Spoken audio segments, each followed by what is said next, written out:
Hello दोस्तों, स्वागत है आपका आपके यूट्यूब चैनल एग्ज़ाम 91 पे। देखिए, अभी तक हम लोग जो है 200 क्वेश्चन कंप्लीट कर चुके हैं, जिसके 2 वीडियो आप लोगों को मिल चुके हैं और ये 1000 क्वेश्चंस की सीरीज़ है। इसमें आपको वो क्वेश्चंस मिल रहे हैं जो हम लोगों के आए हुए किसी न किसी एग्ज़ाम में हैं और ये ट्रिपल सी लेवल के ही एग्ज़ाम के जो है एग्ज़ाम होता है, उसी से रिलेटेड आपको क्वेश्चंस देखने को मिल रहे हैं। तो हम लोग उसका अभी तक 2 वीडियो कंप्लीट कर चुके हैं और देखिए आपके पेपर की डेट लगभग फिक्स हो गई है। बस आपके पास नोटिफिकेशन आने की देर है, इसीलिए मैंने अपने यूट्यूब चैनल पे उसको पोस्ट भी किया हुआ था और उसमें बताया था कि आपके एग्ज़ाम की जो डेट है वो 21 से 30 नवंबर के बीच में आपके एग्ज़ाम होंगे।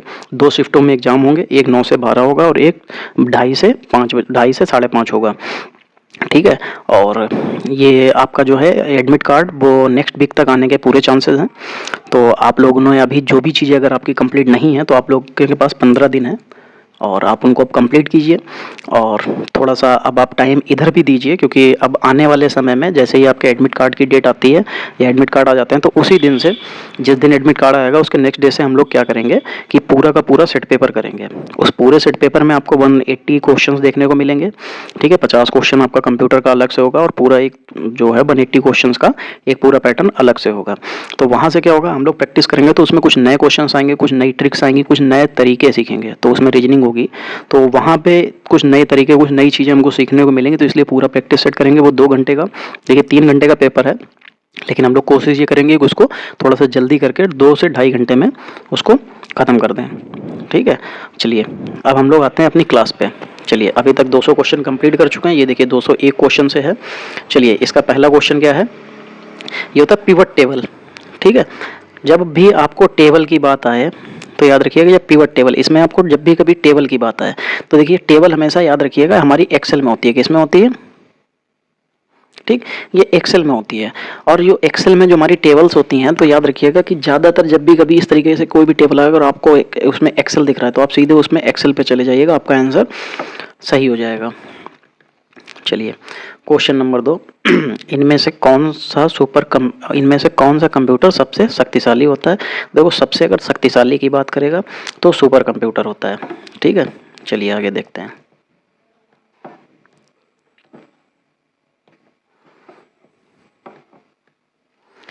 चलिए देखते हैं। देखिए इसमें इन्होंने सी दे रखा है, क्या सी? देखिए लेकिन हमारा सी नहीं होगा, इसमें सुपर कंडक्टर लिखा है। चलिए इसका डिस्क्रिप्शन भी दे रखा है, वो देख लेते हैं। सुपर कंप्यूटर जिसे महासंगणक भी कहा जाता है। सुपर कंप्यूटर वे कंप्यूटर होते हैं शक्ति और कुछ वर्तमान समय में गणना जो हाल ही में अन्य मामलों में सबसे आगे होते हैं। ठीक है, भारत में अपना पहला सुपर कंप्यूटर प्रत्यूष बनाया था। देखिए बात सुपर कंप्यूटर की कर रहे हैं और ये लोग यहाँ पे इसको आंसर क्या दे रहे हैं, सुपर कंडक्टर। देखिए सुपर कंडक्टर आपने भी कुछ नहीं ऐसा पढ़ा होगा कि जिसकी वजह से आपको लगे कि हाँ चलो इस वजह से तो ये सबसे जो है शक्तिशाली होता है, ऐसा कुछ नहीं होता है। जब हमारे पास, हमें पता है कि सबसे शक्तिशाली इस समय पे कंप्यूटर कौन सा है, सुपर कंप्यूटर है, तो याद रखिएगा सुपर कंप्यूटर। इसमें 3 नंबर जो आंसर दिया है वो गलत है, आप लोग उसको इग्नोर कीजिएगा और सही आंसर को पढ़िएगा। क्वेश्चन नंबर 3, इनमें से किसे कंप्यूटर का पितामह कहा जाता है? देखो जो कंप्यूटर के पितामह है वो हैं हमारे चार्ल्स बेबेज। ये सबको पता है, जब भी कंप्यूटर पढ़ने के लिए स्टार्ट करता है तो जो बेसिक लेवल के क्वेश्चन होते हैं उनमें ये क्वेश्चन आता है। ठीक, इनमें से किस वर्ष विंडोज 8 को बनाया गया था? देखो विंडोज 7 के बाद में विंडोज 8 को अपडेट बनाया गया, उसके ये बनाया गया था हमारा 2012 में। ये कब बनाया गया था? 2012 में। तो इसका सही आंसर क्या हो जाएगा? 2012। चलिए देखिए इसका आंसर भी ये दे रहे हैं 2012। इसका डिस्क्रिप्शन देखिए क्या दिया है, विंडोज 8 माइक्रोसॉफ्ट के विंडोज ऑपरेटिंग सिस्टम का नया संस्करण है। लॉस वेगास में कंज्यूमर इलेक्ट्रॉनिक्स शो 2012 में माइक्रोसॉफ्ट ने घोषणा की थी कि इसमें या अपने विंडोज प्रचलन तंत्र के नए संस्करण में सिस्टम ऑन ए चिप और मोबाइल आर्म आर्किटेक्चर हेतु समर्थन शामिल करेगी। तो इसका मतलब था कि 2012 में इन्होंने लॉन्च कर दिया था। चलो, इनमें से किसने इंटीग्रेटेड सर्किट चिप का विकास किया? देखो ये तो हमें पता है, इंटीग्रेटेड सर्किट जो चिप जो थी ये कब आई थी? ये आई थी हमारी 3rd जनरेशन में। ठीक, ये कब आई थी? 3rd जनरेशन में। ठीक, और इसका जो विकास किसने किया था? तो जेकिल्बी ये एस थे। ये कहाँ के वैज्ञानिक थे? ये अमेरिका के वैज्ञानिक थे, इन्होंने ये इसको बनाया था। ठीक है, चलिए देखिए, इसके इन्होंने डिस्क्रिप्शन भी दे रखा है कि जे किल्बी एक अमेरिकन, एस किल्बी ने जो है इंजीनियर थे, ये कहाँ के, अमेरिका के थे। ठीक है, अमेरिकन देखो लिखा हुआ है। इंटीग्रेटेड सर्किट चिप का विकास हुआ ये 10 दिसंबर 2012 को 20 को 2000 को, यानी कि 10 दिसंबर 2000 को इनको भौतिक विज्ञान के नोबेल पुरस्कार से सम्मानित किया गया था इनको। इनको कब सम्मानित किया गया, कब नहीं सम्मानित किया गया, देखिए हमें इससे कोई मतलब नहीं है। क्यों नहीं मतलब है, उसका रीज़न ये है कि अगर हम लोग इनको ये देखेंगे तो हमारे इन कंप्यूटर के उसमें ये कोई क्वेश्चन नहीं बनता है कि इनको कब जो है नोबेल पुरस्कार दिया गया, ये जीएस का क्वेश्चन हो जाता है। यहाँ पे हमसे बस इतना ही पूछ सकते हैं कि जो इंटीग्रेटेड सर्किट था उसका आविष्कार किसने किया था, उसको किसने बनाया था, बस इससे ज़्यादा और कुछ नहीं पूछा जा सकता। ठीक है, चलिए क्वेश्चन नंबर 206, इनमें से किस प्रोग्रामिंग भाषा में लिनक्स विंडोज़ को बनाया गया था। देखो जो लिनक्स विंडोज़ बनाया गया था वो हमारी लैंग्वेज सी थी। क्या थी, सी लैंग्वेज। सी प्लस प्लस जो है इसमें अब हाई लेवल लैंग्वेजेस जो और आ गई हैं अभी करंट में जो चल रही हैं वो इसमें सी प्लस प्लस में ही बनाई जाती हैं। ठीक है, और उसके अलावा चलिए देखते हैं इसमें और क्या क्या है। चलिए आगे देखते हैं इसका। देखिए इसमें फिर दे रखा है जावा और सी और HTML। देखिए जावा ये जो है ये इससे मोबाइल का वो बनाया गया था। ठीक है, इससे जो हमारे एक आए थे जो जावा मोबाइल चलते थे एंड्रॉयड से पहले, वही OS मतलब ऑपरेटिंग सिस्टम जो मोबाइल का था वो उससे पहले जावा गया ही था। और सी, देखिए सी इसका सही आंसर हो जाएगा। सी लैंग्वेज में जो है लिनक्स बनाया गया है। और HTML में हमारे क्या बनाए जाते हैं, ये हमारे बनाए जाते हैं वेब पेजेस। डिस्क्रिप्शन देखते हैं इसका। सी एक सामान्य उपयोग में आने वाली कंप्यूटर की प्रोग्रामिंग भाषा है जिसका विकास डेनिस रिची ने वेल टेलीफोन प्रयोगशाला में 1972 में किया था, जिसका उद्देश्य यूनिक संचालन तंत्र का निर्माण करना था। ठीक है, चलिए क्वेश्चन नंबर 7, कंप्यूटर की विंडोज किस प्रकार की सॉफ्टवेयर सिस्टम है। ये आपको पता होगा कि जो कंप्यूटर की जो विंडो होती है ये किस प्रकार का होता है, ये ऑपरेटिंग सिस्टम होता है। इसका सही आंसर बी हो जाएगा। चलिए, ऑपरेटिंग सिस्टम सॉफ्टवेयर का समूह है जो कि आंकड़ों एवं निर्देशों के संचरण को नियंत्रित करता है या हार्डवेयर एवं सॉफ्टवेयर के बीच संबंध बनाता है। इसी की सहायता से ही कंप्यूटर संचालित प्रोग्राम चलाते हैं। ठीक है, फिर लिनक्स विंडोज़ को किस सॉफ्टवेयर पर बनाया गया। अब आता है ये किस सॉफ्टवेयर पर बनाया गया। देखो जब जो लिनक्स होता है अगर देखा जाए तो ये जो है हमारा जो है ओपन सोर्स सॉफ्टवेयर होता है, क्योंकि लिनक्स हमने बताया था उबंटू लिनक्स और यूनिक्स ये हमारे क्या होते हैं ओपन सोर्स सॉफ्टवेयर। तो इसको ये वही पूछना चाह रहे हैं यहाँ पे कि ये किस तरीके का सॉफ्टवेयर है, कि लिनक्स विंडोज़ को किस सॉफ्टवेयर पर बनाया गया था। तो ये फ्री ओपन सोर्स सॉफ्टवेयर पे बनाया गया था। चलिए देखिए इसका आंसर सी सही है।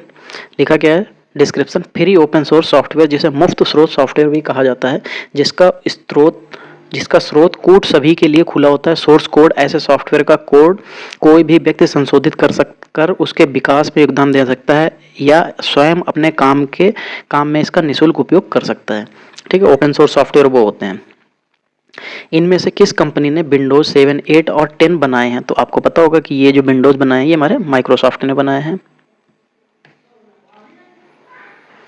ठीक, इनमें से किस यूनिट में डेटा के प्रेषण की गति को मापा जाता है। देखो डेटा के प्रेषण यानी कि डेटा सेंडिंग की जो गति होती है वो किस में मापी जाती है। आपने भी देखा होगा कि जब हम लोग जो है कोई भी चीज़ भेजते हैं तो उसकी जो डेटा की जो गति होती है वैसे तो हम लोग MB में नापते हैं। ठीक है, चलिए बाकी आगे देखते हैं। वैसे मेगा हर्टेज में उसकी स्पीड नापी जाती है। आगे देखते हैं कि और कौन कौन से दे रखे हैं। ठीक, अब देखिए यहाँ पे तीसरा ऑप्शन दे रखा है इन्होंने, बिट प्रति सेकंड और नैनो सेकंड। देखो नैनो सेकंड ये तो सेकंड का एक प्रकार हो जाएगा यानी कि टाइम हो जाएगा, ये तो टाइम हो गया। अब बिट प्रति सेकंड देखो MB नहीं दे रखा है, मेगा हर्टिज दे रखा था। मेगा हर्टिज से तो हम लोग नहीं नाप सकते। ठीक है, वो हमारे शायद प्रोसेसर की गति बताता है। और ये बिट जो प्रति सेकंड होता है, अब बिट ले लीजिए, बिट से ही मिल के हमारा बाइट, फिर उसके बाद में फिर क्या बनता है KB, फिर KB से MB, तो उसमें ये तो इसकी जो गति नापी जाएगी वो बिट में नापी जाएगी। देखिए इसका भी आंसर सी दे रहे हैं। देखिए बिट प्रति सेकंड में डेटा के प्रेषण की गति को मापा जाता है। CPU की फुल फॉर्म, ये तो मेरे हिसाब से जिसने भी कंप्यूटर की शुरुआत करता है पढ़ने के लिए उसको ये 2-4 क्वेश्चन स्टार्टिंग में ही सबसे पहले मिल जाते हैं। CPU की full form central processing unit. चलिए, कंप्यूटर के क्षेत्र में महान क्रांति किस सन में आई थी? देखो ये अगर कंप्यूटर के क्षेत्र में देखा जाए तो 1960 में इसकी महान क्रांति आई थी। इसके बाद से ही कंप्यूटर का विकास माना जाता है कि इसके बाद से ही विकास इसका स्टार्ट हुआ था।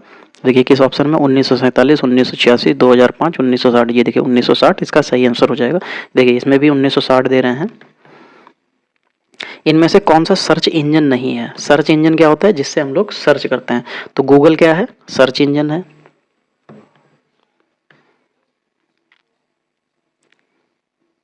याहू हमारा सर्च इंजन है। बिंग हमारा सर्च इंजन है। जी के सेक्शन ये जो है हमारा हो सकता है कोई एप्लीकेशन हो, कोई वेबसाइट हो, या कुछ भी हो सकता है, ये हमें नहीं पता ये क्या है। फिर साइबर लॉ में डॉस का पूरा नाम क्या होता है? क्या होता है? डिस्क ऑपरेटिंग सिस्टम होता है इसका। डॉस का पूरा नाम साइबर लॉ में, अच्छा ये साइबर लॉ की बात कर रहा है। बाकी डीओएस की अगर डॉस की बात करेंगे तो उसका डिस्क ऑपरेटिंग सिस्टम होता है। देखिए यहाँ पे इन्होंने दे भी रखा है, ठीक है। और उसके अलावा ये इसलिए भी दे रखा है क्योंकि कंफ्यूज हो जाए, लेकिन इसके आगे नाम लगा है साइबर लॉ। तो साइबर लॉ में डॉस का मतलब होता है डिनाइल ऑफ सर्विस होता है, ठीक, डिनाइल ऑफ सर्विस होता है। याद रखिएगा कि सर्विस लॉ अगर ना आगे साइबर लॉ नाम लगा है और डॉस का पूरा नाम, तो डिनाइल ऑफ सर्विस लग जाएगा। अगर सिर्फ डॉस का पूरा नाम पूछते हैं तो डिस्क ऑपरेटिंग सिस्टम हो जाता है, ठीक। फिर क्वेश्चन नंबर 215, कंप्यूटर के निर्देशों यानी कि कंप्यूटर की कमांड को क्रियान्वित यानी कि एग्जीक्यूट कौन करता है? तो देखो जब भी कभी बात आती है कि इसके जो निर्देशों को जो क्रियान्वित करता है वो होती है अर्थमेटिक लॉजिक यूनिट यानी कि ALU, ठीक है। जो अर्थमेटिक यूनिट होती है वो इसको करती है। तो याद रखिएगा इसका सही आंसर हो जाएगा ये। देखिए लॉजिक यूनिट अलग दे रखा है तो ये मत कर दिएगा। अर्थमेटिक लॉजिक यूनिट दोनों ले लीजिए, दोनों नहीं ले जा सकते। ये अर्थमेटिक जो यूनिट होती है यही हमारे इसके जो है एग्जीक्यूट करती है इसके कंप्यूटर का कमांड को। क्यों यही एग्जीक्यूट करती है? क्योंकि हमारा कंप्यूटर क्या समझता है? सिर्फ 0 और 1। 0 और 1 क्या होते हैं? Binary number. तो ये क्या है? न्यूमेरिक है, यानी कि अर्थमेटिक यूनिट है ना, तो इसी को समझता है। तो इसलिए अर्थमेटिक यूनिट में ही जो है हमारे कंप्यूटर का जो निर्देशन होता है वो अर्थमेटिक यूनिट में ही होता है। चलिए, पैकमैन नामक प्रसिद्ध कंप्यूटर किस काम के लिए बना था? देखो जो पैकमैन जो था ये हमारा गेम से रिलेटेड था। किससे था? गेम से, ठीक है। ऐसे याद रखिएगा कि ये पैकमैन, ठीक है, मैन जो है मुझे किस लिए बना था? ये गेम के लिए था। इसका जो मेन उद्देश्य था गेम। पुस्तक प्रकाशन, शेयर बाजार, बैंक नहीं, खेल। ये देखिए खेल है, गेम हो जाएगा।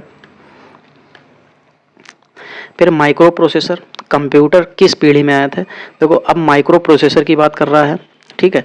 तो पहले में क्या आए थे? Vacuum tube. दूसरे में जो है दूसरे में क्या थे? दूसरे में आए थे, पहले में वैक्यूम ट्यूब, दूसरे में ट्रांजिस्टर्स, तीसरे में इंटीग्रेटेड सर्किट, फिर चौथे में माइक्रो प्रोसेसर, ठीक।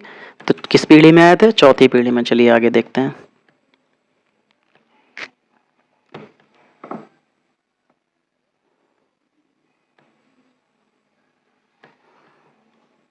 ये देखिए चौथी पीढ़ी में, ठीक है। देखिए इसीलिए मैंने बता पाया क्योंकि देखिए मैंने अब जो कंप्यूटर जनरेशन का जो वीडियो बना के डाला हुआ था, जिन्होंने नहीं देखा है वो आप लोग भी जाके सारे लोग देखिए, क्योंकि अगर उसको आप जाके देखेंगे तो उससे फ़ायदा एक ये होगा कि आपको कंप्यूटर जनरेशन का कोई भी क्वेश्चन अगर आपके एग्जाम में आता है तो आपको वो क्वेश्चन हमेशा सही हो जाएगा, गलत होने के चांसेस नहीं है अगर आपने उसको बिल्कुल अच्छे से देख रखा है। तो आपको इसके क्वेश्चन गलत होने के चांसेस जो हैं बहुत कम हो जाएंगे। तो इसलिए आप लोग जाइए और उसको ज़रूर देखिए, ठीक है। चलिए, बीच में एक बच्चे ने क्वेश्चन किया हुआ था कि आज की इसमें जो है आप क्वेश्चन नहीं, उसने कमेंट किया हुआ था कि सर आप इसमें जो है आंसर मत दिया करिए। तो देखिए ऐसा है बच्चा कि ये कंप्यूटर जो पार्ट, ये जो पूरा पोर्शन था ये बन चुका है, अब इसमें हम लोग चेंजेस कर भी नहीं सकते हैं, ठीक है। तो अब इसका बस एक ही ऑप्शन है कि ये आप 1000 क्वेश्चन सीरीज कंप्लीट कर लीजिए। देखिए आपको क्वेश्चन अगर मिल रहे हैं सामने तो भी कोई दिक्कत नहीं, क्योंकि मैं तो देखिए पीछे से एक्सप्लेन कर ही रहा हूँ ना, तो आप लोग उसको देखिए, कोई दिक्कत नहीं है। आंसर आ रहा है आप उसको इग्नोर कीजिए, कोई समस्या नहीं है। मानते हैं कि इग्नोर करना थोड़ा सा मुश्किल होता है, लेकिन अगर चाहें तो हो सकता है, ठीक है। अगर नहीं भी कर पा रहे कोई दिक्कत नहीं है, अगर आपको आंसर तुरंत के तुरंत मिल रहा कोई नहीं, आप उसको देखिए, मुझसे सुनिए तो आपको याद हो जाएगा। तुरंत 2 बार तो मिल ही जाएगा, एक बार आप लोग देखेंगे, दूसरा मुझसे सुनेंगे तो उसको याद हो जाएगा। फिर और उसके बाद आते हैं अब हम लोग किस बात पे, कि इसके जस्ट खत्म होने के बाद हम लोग एक सीरीज चालू करेंगे, टेस्ट सीरीज। उस टेस्ट सीरीज में क्या होगा कि उसको हम लोग लाइव करेंगे, ठीक है। क्योंकि लाइव करने से मैं कहता अगर 10 लोग भी देख रहे हैं तो 10 लोगों में क्या हो जाएगा कि वहाँ पे कंपटीशन हो जाएगा कि आप लोगों को टाइम बता दिया जाएगा, आप लोगों से ही निर्धारित किया जाएगा कि आप सब लोग उस पर वोट कीजिएगा कि आप लोग कितने बजे से लाइव आना चाहते हैं और लाइव कर सकते हैं। ठीक है, उतने बजे से ही हम लोग लाइव करेंगे और लाइव में आके आप लोग उस टाइम पे अपने क्वेश्चंस को देख के बताइएगा कि हाँ ये क्वेश्चन का आंसर ये होगा। ठीक है, और एक बच्चे ने उसमें इस लाइव के लिए मुझसे ये भी कमेंट किया था कि सर अगर आप लाइव करेंगे तो वहाँ पे क्या है डिस्टर्बेंस होगा, क्योंकि बच्चे वहाँ पे उलूल जुलूल कमेंट करते हैं और वो कमेंट करने की वजह से माइंड डिस्टर्ब होता है। तो देखिए बच्चे वो ऐसा होता है कि आप लोग जब बहुत बड़े चैनल पे जाते हैं वहाँ पे जब आपके पास 3-4 हज़ार लोग एक साथ देख रहे होते हैं तब वहाँ पे कमेंट जो है फालतू के आते हैं। अब आप सोचिए मेरे पास तो इतनी पब्लिक नहीं है, मैं तो सिर्फ आप लोगों के लिए ही ये वीडियो बना रहा हूँ। ठीक है, तो अगर जब ये आप लोगों के लिए है तो जितने भी लोग आप लोग लाइव आओगे, मान लिया 10 लोग आ गए, 15 लोग आ गए या 20 लोग लाइव अगर आ गए, तो ये 10 से 15-20 लोग जो भी होंगे तो ये सारे के सारे पढ़ाई करने वाले होंगे, इसमें कोई भी फालतू का कमेंट नहीं करेगा, ये मुझे अच्छे से पता है। ठीक, तो जब हम लोग लाइव करते हैं तो उसमें ये फ़ायदा भी होगा कि आप लोग लाइव वहाँ पे देख सकते हैं कि आप कितने पानी में, आपने गलत किया तो देख रहे हैं कि आपसे आगे 10 लोग हैं तो आपको पता चलेगा अभी यहाँ 10 लोगों में हमसे आगे जो है अगर 4 लोग आगे चल रहे हैं तो एग्जाम में सोचिए आपसे कितने लोग आगे हो जाएंगे, तो वहाँ पे थोड़ा सा एक कंपटीशन आ जाएगा। तो देखिए लाइव करना इसलिए भी ज़रूरी है, थोड़ा सा हो जाएगा, बाकी टाइम आप लोग निर्धारित कर लीजिएगा, जैसा भी बता दीजिएगा उस टाइम से स्टार्ट कर दिया जाएगा। ठीक है, वो क्वेश्चन की सीरीज लगभग 800 से 1000 क्वेश्चन की सीरीज वो भी मैं लेके आ जाऊँगा और जैसा आप लोग चाहेंगे वैसा काम हो जाएगा, उसमें ऐसी कोई दिक्कत नहीं है। ठीक है, जो लोग लाइव नहीं देख पाएंगे वो लोग अपना बाद में वो रिकॉर्ड हो जाएगा, बाद में वो आ जाएगा अपना, वो लोग उसको बाद में भी देख सकते हैं, ऐसी कोई दिक्कत नहीं है। ठीक है, चलिए अब चलते हैं क्वेश्चन नंबर 218 पे। वह मेमोरी यूनिट जो सीपीयू से सीधा संपर्क करता है कहलाता है। देखो जब सीपीयू की बात करती है और मेमोरी यूनिट, मेमोरी से हमें यूनिट से मतलब नहीं है, मेमोरी को याद रखिए, अगर वो सीपीयू से सीधे कर रहा है तो देखो वो होती है रजिस्टर। ठीक है, ये रजिस्टर मेमोरी होती है, रजिस्टर एक प्रकार की मेमोरी होती है जो कंप्यूटर में सबसे तेज होती है, यही हमारे इनपुट को आउटपुट में तुरंत कन्वर्ट करके कंप्यूटर को बताती है कि इनपुट दिया गया, ये काम आपको करना है, वो तुरंत कर देता है, इतनी तेज होती है कि इनपुट हम लोगों को देते ही ये आउटपुट में कन्वर्ट कर देती है। तो इसकी सही आंसर क्या हो जाएगा, रजिस्टर। ठीक, फिर दिया है अप्रार्थनीय संदेश प्रणाली यानी कि अब्यूज मैसेजिंग सिस्टम का दुरुपयोग करना कहलाता है। देखो जब कोई भी इस तरीके की बात आती है तो उसको कहते हैं स्पैम। देखिए स्पैम का मतलब एक तरीके से फैलाना होता है, ऐसे करके फैलाना होता है, स्पैम का मतलब होता है फैलाना। तो जब संदेश प्रणाली है उसका दुरुपयोग करना मतलब उसको फैला रहे हैं, तो जब फैलाएंगे तो क्या हो जाएगा, स्पैम। देखिए फिशिंग होता है ऑनलाइन तरीके से ठगिंग करना, मालवेयर होता है एक तरीके का हमारा वायरस देना। ठीक, फायरवॉल होता है एक तरीके की वॉल होती है जिसके पीछे जाना मुश्किल होता है, किसका, जो जैसे फिशिंग वाले या जैसे मॉलवेयर है या जो आपको अनवांटेड आपके पीसी में घुसना चाहता है, अगर आपका फायरवॉल ऑन है तो उसको घुसना थोड़ा सा मुश्किल हो जाता है, वो सिक्योरिटी के लिए होता है फायरवॉल। चलिए 220 सॉफ्टवेयर का उपयोग वेब पेजेस को देखने के लिए किया जाता है। वेब पेजेस को देखने के लिए आप किसका इस्तेमाल करेंगे, देखिए साइट ही एक तरीके का वेब पेज होती है। होस्ट होता है उसका नाम कि कहाँ पे जा रहे हैं। फिर ब्राउजर की बात आती है, देखिए ब्राउजर, इसी ब्राउजर पे ही हम लोग वेब पेज अपनी साइट को डालते हैं, उसके होस्ट नेम को डालते हैं, तब हम लोग उस पर पहुँचते हैं, तो इसका सही आंसर क्या हो जाएगा, ब्राउजर। फिर क्वेश्चन नंबर 221 इलेक्ट्रॉनिक बैठक प्रणाली, इलेक्ट्रॉनिक मीटिंग सिस्टम जो होता है वो क्या होता है, देखो टेल ऑफिस होता है, टेल कॉन्फ्रेंसिंग होता है। ठीक, और देखते हैं इसके ऑप्शन क्या क्या हैं। फिर टेली बैंकिंग और टेली शॉपिंग। ठीक, टेली बैंकिंग तो आप लोग समझ ही गए होंगे कि जो हम लोगों की टेलीफोन पे या जैसे कह सकते हैं कि कॉलिंग पे जो बैंकिंग चल जाए, जैसे आज के टाइम में आपके पास इतनी एप्लीकेशंस आ गए, वो टेली बैंकिंग ही होती है। टेली शॉपिंग मतलब जैसे ऑनलाइन शॉपिंग हो गई, फ़ोन पे शॉपिंग करना हो गया, ये सारी चीज़ें। ठीक है, और टेली ऑफिसिंग, देखो ये ऑफिस से रिलेटेड है तो सिंपल सी बात, यहाँ पे इलेक्ट्रॉनिक मीटिंग सिस्टम का मत कर लीजिएगा। देखिए इलेक्ट्रॉनिक मीटिंग सिस्टम का मतलब होता है जैसे आपके कोरोना में सारे ऑफिस जो प्राइवेट ऑफिस थे या प्राइवेट कंपनियां थी वो कैसे कर रही थी, घर बैठे वर्क फ्रॉम होम करवा रही थी, उसमें आपके पास लैपटॉप था, वहीं पे मीटिंग होती थी, सारे वर्क हमारे लैपटॉप से हो रहे थे, वो क्या होता है, टेली कॉन्फ्रेंसिंग होता है। तो इसका सही आंसर क्या हो जाएगा, टेली कॉन्फ्रेंसिंग। फिर है 2222 हाल ही में मिटाए गए फाइल यानी कि डिलीटेड फाइल यानी कि रिसेंटली डिलीटेड फाइल जमा हो जाते हैं, कहाँ जमा हो जाते हैं, ये रिसाइकिल बिन में जमा हो जाते हैं। लेकिन अगर हम लोग शिफ्ट के साथ में डिलीट कर देंगे तब वो कहाँ चले जाएंगे, ये आप मुझे कमेंट में बताइएगा। शिफ्ट प्लस डेल, अगर हम शिफ्ट प्लस डेल ले लेंगे तो वो फाइल कहाँ चली जाती है। क्वेश्चन नंबर 223, एक कागजी प्रति यानी कि हार्ड कॉपी बनाता है। हार्ड कॉपी कौन बनाता है? ठीक, देखो हार्ड कॉपी बनाने के बाद देखो लाइन प्रिंटर, प्रिंटर आया, हार्ड कॉपी मिल जाएगा, प्रिंटर है, हार्ड कॉपी मिल जाएगा, प्लॉटर भी एक तरीके का प्रिंटर होता है, बस बड़े स्तर पे पेंटिंग या नक्शे निकालने के लिए यूज किया जाता है, तो ये भी एक तरीके का प्रिंटर है। तब तीनों प्रिंटर हैं, तीनों हमको क्या दे देंगे? हार्ड कॉपी दे देंगे, तो इसलिए उपयुक्त सभी हो जाएंगे। फिर देखिए इम्पैक्ट प्रिंटर। इम्पैक्ट प्रिंटर क्या होता है? तो जो इम्पैक्ट प्रिंटर होता है वो डॉट मैट्रिक और ड्रम प्रिंटर दोनों तरीके के होते हैं, ये इम्पैक्ट प्रिंटर में ही काउंट किए जाते हैं। इन दोनों का नाम ही इम्पैक्ट प्रिंटर होता है, या ये कह सकते हैं ये इम्पैक्ट प्रिंटर के दोनों प्रकार हैं। तो इसका सही आंसर क्या हो जाएगा? ए और बी दोनों। फिर आया है पेरीफेरल, यानी कि पेरीफेरल जो है इक्विपमेंट का उदाहरण क्या होता है? देखो जो पेरीफेरल होते हैं वो हमारे, देखो जब हमारे पास पेरीफेरल की बात की जाती है, ठीक है, और इक्विपमेंट पूछ रहा है कि जो पेरीफेरल जो है इक्विपमेंट किसका उदाहरण है, तो देखो अब यहाँ पे देखो सीपीयू का उदाहरण हो नहीं सकता, प्रिंटर का हो सकता है। क्यों? क्योंकि ये पेरीफेरल है। पेरीफेरल मतलब एक तरीके से सीरीज भी कह सकते हैं कि हम लोग उस तरीके से जब चल रहे हैं, और माइक्रो प्रोसेसर बर्ड भी वहाँ पे खत्म हो जाएगा, तो सिर्फ बचता है प्रिंटर। यही एक ऐसा है जो पेरीफेरल के लिए काम कर सकता है, या पेरीफेरल इक्विपमेंट का उदाहरण है। ठीक है, चलिए आगे देखते हैं इसका आंसर दे क्या रखा है इन लोगों ने। देखिए जरूरी नहीं ये लोग जो दे रहे हैं वही सही हो, कई बार इनके क्वेश्चंस भी गलत हो सकते हैं, मतलब आंसर्स गलत हो सकते हैं। तो जहाँ पे गलत होता है मैं उसको एक्सप्लेन कर देता हूँ। देखिए इसका भी आंसर बी दे रहे हैं, ठीक है। जहाँ पे इनका आंसर गलत होता है वो मैं आपको एक्सप्लेन कर ही देता हूँ, तो इसलिए ऐसी कोई दिक्कत नहीं है कि आप लोग उसके बारे में इतना ज़्यादा सोचिए। चलिए क्वेश्चन नंबर 26 देखते हैं। एक हाइब्रिड कंप्यूटर होता है। हाइब्रिड कंप्यूटर क्या होता है हमसे ये पूछा जा रहा है। चलिए देखते हैं। डिजिटल कंप्यूटर जैसे लगता है? नहीं, डिजिटल कंप्यूटर जैसा नहीं। एनालॉग जैसा कंप्यूटर जैसा लगता है? नहीं। डिजिटल और एनालॉग, हाँ हाइब्रिड दोनों जैसा लगता है, ये सही हो जाएगा। देखिए सी सही है। क्वेश्चन नंबर 227 लिखा है सीपीयू यानी कि सेंट्रल प्रोसेसिंग यूनिट सीधा भाषा कंप्यूटर लैंग्वेज को समझते हैं। ये सीपीयू जो है किस तरीके की भाषा को समझता है?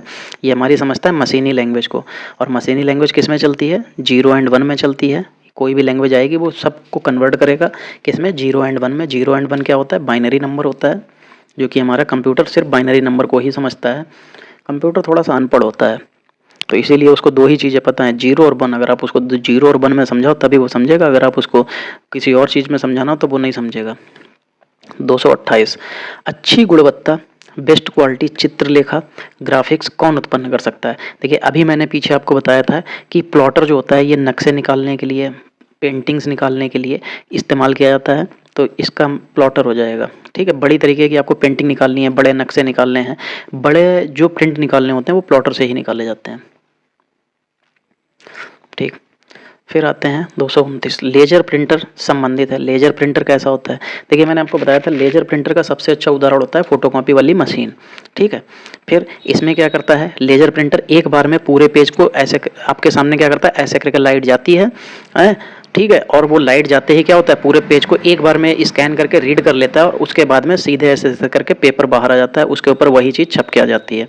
ठीक है, तो देखिए तो जब लेजर प्रिंटर है वो किस तरीके का प्रिंटर हो जाएगा? क्योंकि वो पूरा पेज एक बार में रीड करके एक बार में प्रिंट करता है, तो पेज प्रिंटर हो जाएगा, तो पेज प्रिंटर हो जाएगा। चलिए इसका आंसर भी देखते हैं क्या है। ये देखिए बी आंसर दे रखा है इसका। फिर दे रहे हैं एमएस एक्सेल की, पूछा है कि एमएस एक्सेल में चार्ट बनाने का कौन सा विकल्प ऑप्शन सही है? देखो चार्ट बनाने के लिए हम लोग इंसर्ट करेंगे और फिर उसके बाद चार्ट बनाएंगे। तो देखो जब इंसर्ट करेंगे चार्ट बनाएंगे तो देखिए फार्मूला तो जब हम लोग किसी चीज़ को जब जोड़ना घटाना गुणा भाग एवरेज निकालना होगा, मैथमेटिकली यूज करना होता है, तब हम लोग फार्मूला लगाते हैं। चार्ट तो होता ही, देखिए चारों ऑप्शन में आपको चार्ट दिख रहा है, चार्ट दिख रहा है। फिर इसमें डेटा है, डेटा के साथ में एमएस एक्सेल में चार्ट नहीं बनाया था, व्यू के साथ में तो देखा जा सकता है, इंसर्ट के साथ में चार्ट बन सकता है। इंसर्ट कीजिए चार्ट बनिए। देखिए इसका आंसर भी बी दे रहे हैं। चलिए 31 नंबर देखते हैं। लॉजिकल अनुक्रम यानी कि लॉजिकल सीक्वेंस में डेटा को व्यवस्थित यानी कि डेटा अरेंजमेंट करना क्या कहलाता है? इन लॉजिकल सीक्वेंस अरेंज डेटा, तो उसको क्या कहलाता है? देखो जब लॉजिकल सीक्वेंस और डेटा अरेंज, लॉजिकल सीक्वेंस का मतलब जैसे हमें ए नाम वाले एक तरफ रखने हैं, उसके बाद हमारे जेड आएंगे, फिर उसके बाद बाई वाले आ जाएंगे, फिर बी वाले आएंगे, फिर डी वाले। ये होता है एक तरीके का अरेंजमेंट। अब अगर लॉजिकल की बात कर लिया जाएगा तो लॉजिकल हमारा चलता है A B C D E F. ठीक है, नॉर्मली आपको सिर्फ ऐसे करके लगाना है आपने अपने हिसाब से कि पहले ए लगा लिया, जेड लगा लिया, बाई बी, तो ये सिर्फ जो है कि आपने इसको डेटा को अरेंज कर लिया अपने हिसाब से। लेकिन जब लॉजिकल सीक्वेंस की बात है, सीक्वेंस हमारा A B C D E F G H होता है, तो जब सीक्वेंस आ जाएगा तब हमारा क्या हो जाएगा कि उसको ये हम लोग क्या कर रहे हैं, ए बी सी डी, इसको अरेंज ही तो किया किसमें, सीक्वेंस में, तो अरेंज करना हो जाता है। सॉरी, अरेंजिंग लिखा है नहीं, तो क्या हो जाएगा कि जब हम लोगों ने इसको जो क्या किया कि जैसे ए नाम वाले एक तरफ कर लिए, बी वाले एक तरफ, सी वाले एक तरफ, जिसके साथ में जो है सरनेम है उनको एक तरफ, इस तरीके से जब ये लॉजिकल सीक्वेंस में डेटा को जो अरेंज करता है उसको शॉर्टिंग कहते हैं। आपने देखा होगा मैं जब हम लोग कुछ उस पर कोई भी जरा बहुत सी ज़्यादा आप देखिएगा, मेल खोलिएगा, मेल में आपको सामने आएगा तो उसमें आपको बहुत से जब मेल दिखे होते हैं तो हमें नहीं पता चलता कैसा, तो उसमें एक ऑप्शन आता है शॉर्ट का। आप जैसे अपनी फ़ोन मेमोरी को खोलिएगा, उसमें जाइएगा, उसमें शॉर्ट आएगा तो उसमें बाई डेट आएगा, ए टू जेड आएगा, मतलब साइज के हिसाब से आएगा, कम ज़्यादा। तो इस तरीके से शॉर्ट का मतलब होता है उसको अरेंज करना। किस तरीके से अरेंज करना, उसको शॉर्टिंग करना। शॉर्ट करना मतलब कि चीज़ को किस तरीके से ढूंढना है वो बताना। चलिए जी यू आई क्या दे रखा है, जी यू आई, एक सेकेंड भाई लग जा, ठीक, G U I graphical user interface load होने एवं कंप्यूटर बूट होने के बाद कौन सा पहला प्रोग्राम चलता है। देखो, जब बूट होने के बाद जो है जो भी ग्राफिकल यूजर इंटरफेस लोड हो जाएगा, उसके बाद कंप्यूटर बूट हो जाएगा, तो उसके बाद जो सबसे पहला प्रोग्राम चलता है वो ऑथेंटिकेशन चलता है। उसका मतलब होता है वो कंप्यूटर को चेक कर रहा है। ऑथेंटिकेशन मतलब होता है चेक करना, ठीक है, वो कंप्यूटर को पहले चेक करता है, तो यही प्रोग्राम सबसे पहले चलता है। उसके बाद ही आपका, आपने देखा होगा इस तरीके से डमरू टाइप का कुछ बन जाता है, ठीक है, इस तरीके से डमरू टाइप का बन जाता है। तो वो क्या होता है कि ये कर रहा है ऑथेंटिकेशन, आपको चेक कर रहा है, उसके बाद ही आप कंप्यूटर को यूज कर सकते हैं। तो इसका सही आंसर क्या हो जाएगा, प्रमाणीकरण यानी कि ऑथेंटिकेशन। चलिए फिर दिया है MS पावर पॉइंट में अधिकतम जूम प्रतिशत कितना होता है। ये देखिए, ये क्वेश्चन आपको बहुत बार आ चुका है, ये हम लोग प्रैक्टिस सेट में भी बहुत बार कर चुके हैं कि इस तरीके का क्वेश्चन परसेंट जूमिंग वाले कई क्वेश्चन हम लोग जो है अपने प्रैक्टिस सेट में कर चुके हैं। तो जिन्होंने भी अभी तक प्रैक्टिस सेट नहीं देखे हैं वो लोग, आप लोग जाइए, पेपर की डेट आ गई है, लगभग आ गई है, कन्फर्म बस आपको होना ही, मतलब पब्लिकली कन्फर्म होना है। तो इसलिए आप लोग जाइए और उसको जरूर देखिए जाके, क्योंकि प्रैक्टिस सेट अगर आप लोग देखते हैं तो आपको बहुत से क्वेश्चन ऐसे ही याद हो जाएंगे। कितना परसेंट होता है, 400% होता है, याद रखिएगा। बाहरी आक्रमण यानी कि आउटसाइड अटैक से नेटवर्क को बचाने का तरीका क्या होता है। तो देखो, अगर हमारे पास किसी भी तरीके का कोई भी बाहरी अटैक हो गया है तो ठीक है, तो या तो आप कंप्यूटर को बंद कर दो, ठीक है, क्योंकि देखिए अगर फायरवॉल ऑन है आपका तो खैर इस तरीके से आप बच सकते हैं। अगर मान लीजिए ये ऑन नहीं है, ठीक है, तो अगर कोई आपके ऊपर जैसे अटैक हो जाता है, कोई साइबर अटैक हो जाता है, ठीक है, तो आप अगर फायरवॉल ऑन नहीं है तो अटैक हो गया, अब क्या कर सकते हैं, एंटीवायरस उसको रोक पाएगा। एंटीवायरस तो वायरस को रोकता है, डिजिटल सिग्नेचर से इसका कोई मतलब नहीं है। डिजिटल सिग्नेचर तो हम किसी डॉक्यूमेंट वगैरह पे वहाँ पे फिट कर सकते हैं। अब बचता है फॉर्मेटिंग। अब अगर आपका कंप्यूटर में कोई बाहरी अटैक हो गया है तो आप उसको अगर ऑफ करेंगे तो वो अटैक तब भी तो आपके कंप्यूटर में आ ही चुका, वो आपके कंप्यूटर को डैमेज कर ही देगा। आपके पास सबसे अच्छा तरीका यही है कि आप उसको सीधे सीधे फॉर्मेट कर दीजिए। तो जो उसमें आया था वो अब कुछ कर नहीं सकता, वो पूरा फॉर्मेट, कोई डेटा आपका नहीं ले सकता, कुछ भी नहीं कर सकता, वो पूरा खत्म। तो इसका सही आंसर क्या हो जाएगा, फॉर्मेटिंग। चलिए 235, कंप्यूटर प्रोग्राम हेतु विकसित की गई सर्वप्रथम भाषा लैंग्वेज कौन सी थी। देखो, जो कंप्यूटर की जो सबसे पहली लैंग्वेज वो फोर्ट्रॉन की गई थी, ठीक है कौन सी की गई थी, फोर्ट्रॉन। जब मैंने जनरेशन वाला पढ़ाया था आप उसको देखिएगा जाके, उसमें आपको ये क्वेश्चन का आंसर मिल जाएगा। फिर 36 नंबर, सबसे पहले कंप्यूटर का नाम क्या था। जो सबसे पहला कंप्यूटर था वो था ENIAC computer, ANIAC, ENIAC computer था। तो देखिए सबसे पहला कंप्यूटर एनिएक था। जब एक से अधिक कंप्यूटर को जोड़कर डेटा या इंफॉर्मेशन शेयर किया जाता है तो उसको क्या कहते हैं, नेटवर्किंग डेटाबेस या इंटरनेट या प्रोसेस। देखो इंटरनेट से कनेक्शन कंप्यूटर नहीं जुड़ते हैं, इंटरनेट से दो लोगों के नेटवर्क जुड़ते हैं जिसके जरिए से हम लोग आदान प्रदान कर सकते हैं। प्रोसेसर कंप्यूटर को जो है प्रोसेस करता है। फिर डेटाबेस, डेटाबेस वो होता है कि जो हमारा डेटा होता है उसको डेटाबेस। और नेटवर्किंग, नेटवर्किंग एक ऐसा प्रकार होता है जिसमें दो कंप्यूटर आपस में जुड़ के अपनी इंफॉर्मेशन को शेयर करते हैं। ठीक है। और ये नेटवर्किंग होती है किसके माध्यम से? ये इंटरनेट के माध्यम से होती है। क्वेश्चन नंबर 38, कंप्यूटर में सूचना इंफॉर्मेशन किसे कहा जाता है? तो ये क्या होता है? ये होता है, ये सूचना जो इंफॉर्मेशन होता है ये क्या हो सकता है? देखिए इंफॉर्मेशन ग्रुप ऑफ इंफॉर्मेशन हमारा क्या बन जाता है? सूचनाओं का एक समूह क्या कहलाता है? वो हमारा प्रोग्राम बन जाता है। लेकिन ये सूचनाएं क्या हो सकती हैं? देखो इसमें डेटा भी हो सकता है। डेटा का मतलब हमारा कुछ भी हो सकता है, किसी का नाम पता कुछ भी हो सकता है, संख्याएं, उसका मकान नंबर, उसका मोबाइल नंबर, ये भी हो सकता है। ठीक है। प्रोसेस्ड डेटा यानी कि प्रोसेस डेटा जो प्रोसेस हो चुका है वो भी हो सकता है। तो इसलिए इसका सही आंसर क्या हो जाएगा? ये सभी हो जाएगा। क्वेश्चन नंबर 239, कंप्यूटर के क्षेत्र में महान क्रांति कब आई थी? अभी हम लोगों ने पीछे इसका ये क्वेश्चन किया हुआ था, कब आई थी? ये आई थी 1960 में। इसी के बाद से कंप्यूटर को ऑफिस वगैरह इनमें सब में यूज करने के लिए थोड़ा सा आगे बढ़ गए थे और उसके बारे में जानने लगे थे। फिर लिखा है, कंप्यूटर में भेजे गए डेटा को क्या कहते हैं? देखो कंप्यूटर में जो डेटा भेजा जाता है, भेजना वही होता है जब हम कंप्यूटर को बता रहे हैं कि क्या करना है। ठीक है। या हमने कोई भी चीज़ स्कैन करके भेजी, तो इस तरीके की चीज़ जो होती है वो हमारी इनपुट कहलाती है। क्या कहलाती है? इनपुट। ठीक है। चलिए, एटीएम क्या होता है? देखो एटीएम ऑटोमेटेड टेलर मशीन होती है और इससे क्या कर सकते हैं कि हमें बैंक वालों की ज़रूरत नहीं होती, उसके बिना ही हम लोग उसका लेन देन कर सकते हैं। चलिए, देखिए कुत्ता भौंक रहे हैं, आप लोग थोड़ा सा उसको इग्नोर कीजिएगा क्योंकि देखिए रात का टाइम है, तो ये सारी चीज़ें चलती हैं क्योंकि बाहर जानवर होते हैं और वो लोग जब भागते हैं इधर से उधर तो उसके पीछे ये कुत्ते भौंकते हैं। तो थोड़ा सा अगर सुनाई दे रहा हो तो आप लोग इसको इग्नोर कीजिएगा क्योंकि सारी चीज़ें तो बंद कर रखी हैं लेकिन फिर भी थोड़ी बहुत आवाज़ आ ही जाती है। क्वेश्चन नंबर 42, कंप्यूटर प्रोसेस द्वारा इंफॉर्मेशन में किसे परिवर्तित किया जाता है? तो कंप्यूटर प्रोसेस द्वारा इंफॉर्मेशन को किस में परिवर्तित किया जाता है? तो डेटा में परिवर्तित किया जाता है। जो हमें इंफॉर्मेशन दी जाती है उसको हम डेटा में परिवर्तित करके और स्टोर कर लेते हैं या कंप्यूटर को बता देते हैं कि तुमको ये काम करना है। ठीक। भारत में निर्मित परम कंप्यूटर किस प्रकार का कंप्यूटर था? देखो जो परम कंप्यूटर था वो हमारा सुपर कंप्यूटर था। ठीक है, तो याद रखिएगा। देखिए इसमें जो है कंप्यूटर हमारे ज़्यादातर super computer, mini computer, main frame computer, इस तरीके से रिलेटेड क्वेश्चंस आ रहे हैं।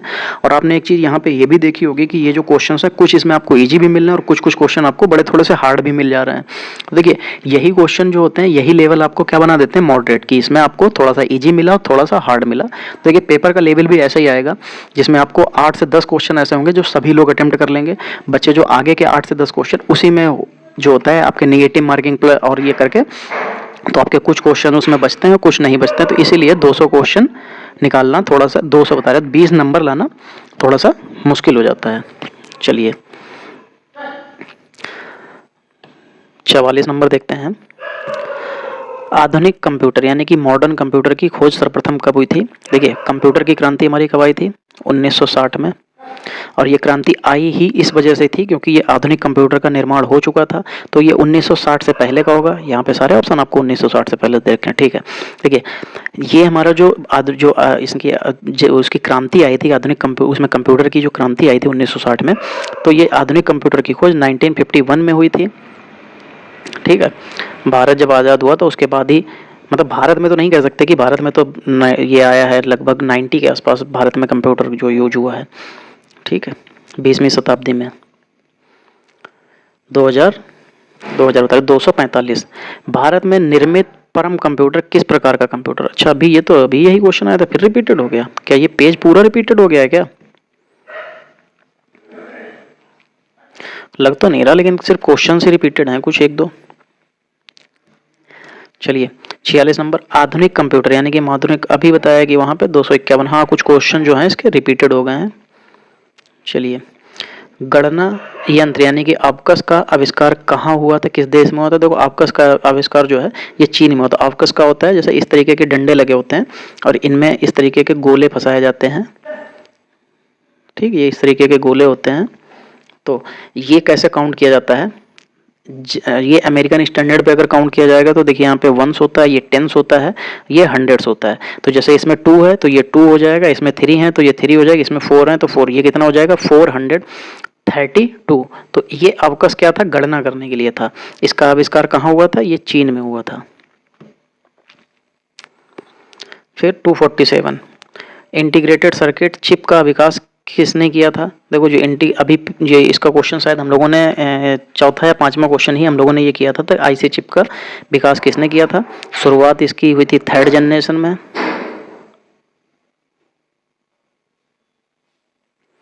और जेलबी एस थे, इन्होंने इसका आविष्कार किया था। 248, रैम किस प्रकार की मेमोरी है। तो देखो जो रैम है हमारी वो प्राइमरी मेमोरी होती है, जिसको हम लोग मुख्य मेमोरी भी कह सकते हैं या मेन मेमोरी भी कह सकते हैं। तो ये हो जाएगा मुख्य मेमोरी, इसका आंसर सही हो जाएगा।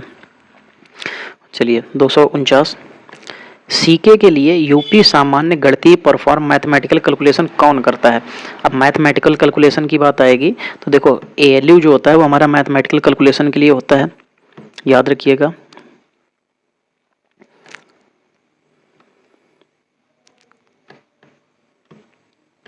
ये कंप्यूटर यूनिट होती है, सेंट्रल यूनिट होता है, और ये बस हमारा क्या करता है, डेटा को ले आने का काम करता है। एएलयू अर्थमेटिकल लॉजिक यूनिट होती है, इसमें सारी गणनाएं की जाती हैं। ये रजिस्टर है, ये एक तरीके की मेमोरी होती है जो कि कंप्यूटर में सबसे फास्ट होती है।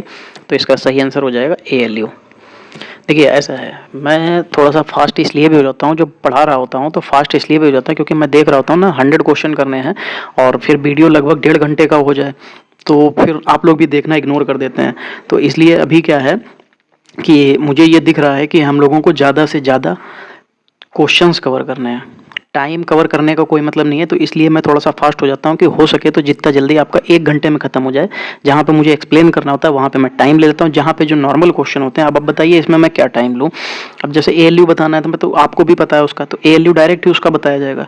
तो इसलिए जहाँ पे उसको लेने की बारी आती है वहाँ पर ही टाइम लिया जाता है। वहाँ बाकी जगह पर क्या है, मैं टाइम को खुद कंज्यूम करने से बचाता हूँ कि जितना जल्दी ख़त्म हो जाए उतना जल्दी इस वीडियो को ख़त्म करें। चलिए क्वेश्चन नंबर 50, मदरबोर्ड पर सीपीयू को दूसरे पुर्जों से जोड़ना कौन जोड़ता है। मतलब ये पूछा जा रहा है मदरबोर्ड पर सीपीयू को दूसरे पुर्जों से कौन जोड़ता है। तो देखो प्राइमरी मेमोरी, जिसको हम लोग मेन मेमोरी भी कहते हैं, इसी को मेन मेमोरी, ठीक है, ये मेन मेमोरी होती है। इससे हमें कोई मतलब नहीं होता है कि ये मदरबोर्ड पर सीपीयू के पुर्जे जुड़े जी या नहीं जुड़े। फिर आता है सिस्टम बस। सिस्टम बस जो होते हैं ये हमारे सीपीयू के दूसरे पुर्जों को जोड़ने के लिए होते हैं। फिर एयूएल होता है, एएलयू होना चाहिए था। इनपुट यूनिट से भी इसमें कोई मतलब नहीं। इसका क्या आंसर सही हो जाएगा, सिस्टम बस। फिर कंप्यूटर भाषा कोबोल है, किसके लिए उपयोग की जाती है। देखिए सीओ से कॉमन बन जाता है, बिजनेस, ठीक, ओरिएंटेड, ओ से ओरिएंटेड, और एल से लैंग्वेज, ठीक। तो यानी कि कॉमन बिजनेस ओरिएंटेड लैंग्वेज। तो बिजनेस आया किसके लिए होता है, ये व्यवसायिक कार्य के लिए हो जाएगा। तो देखिए व्यवसायिक कार्य हो गया। क्वेश्चन नंबर 252, किसने बेसिक कंप्यूटर भाषा यानी कि कंप्यूटर लैंग्वेज का विकास किया था। अब बेसिक कंप्यूटर किसने बनाई थी ये पूछा जा रहा है। तो ये थे जॉन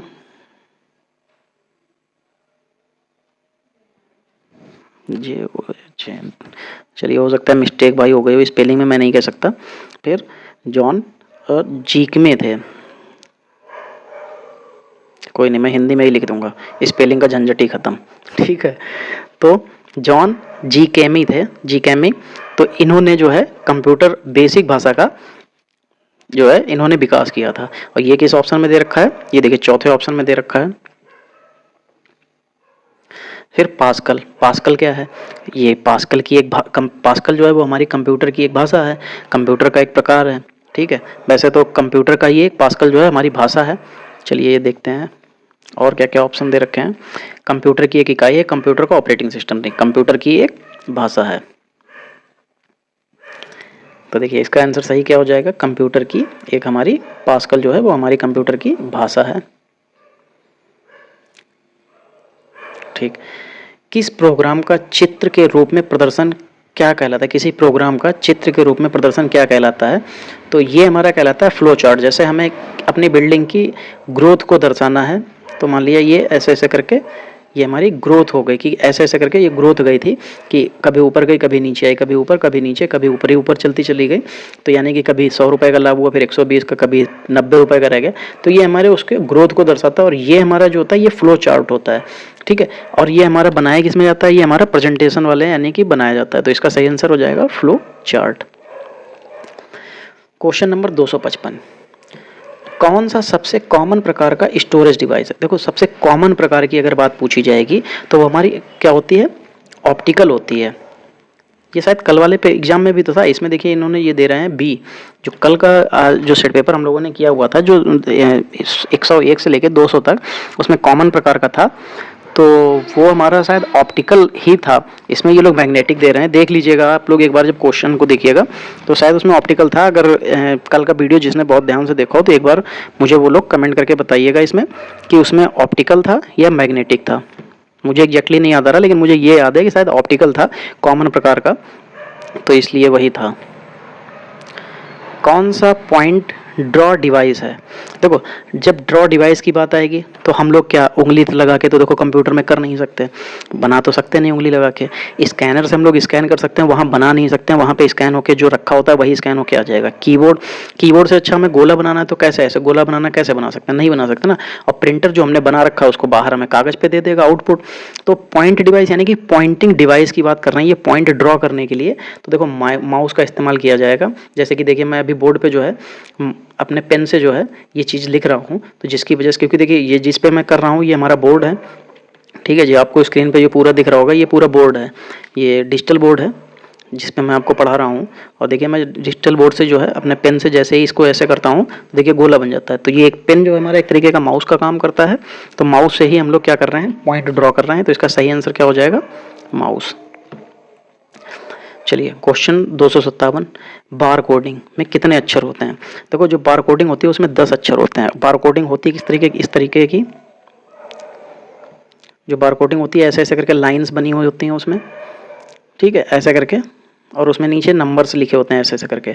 तो ये जो नंबर्स लिखे होते हैं इन्हीं के जरिए से स्कैन किया जाता है। बार कोड स्कैनर जो होता है उससे स्कैन किया जाता है, उसके बारे में सारी डिटेल्स उसी से आ जाती है। तो उसमें कितने अक्षर होते हैं, उसमें 10 अक्षर होते हैं। देखिए, लाइन मत काउंट करने लग जाइएगा आप लोग जाके किसी भी प्रोडक्ट को उठा के कि 10 लाइन्स होती हैं। यहाँ पे लाइन की बात नहीं कर रहा है वो, यहाँ पे अक्षर की बात कर रहा है। तो अक्षर जो है वो ध्यान दीजिएगा कि 10 होते हैं।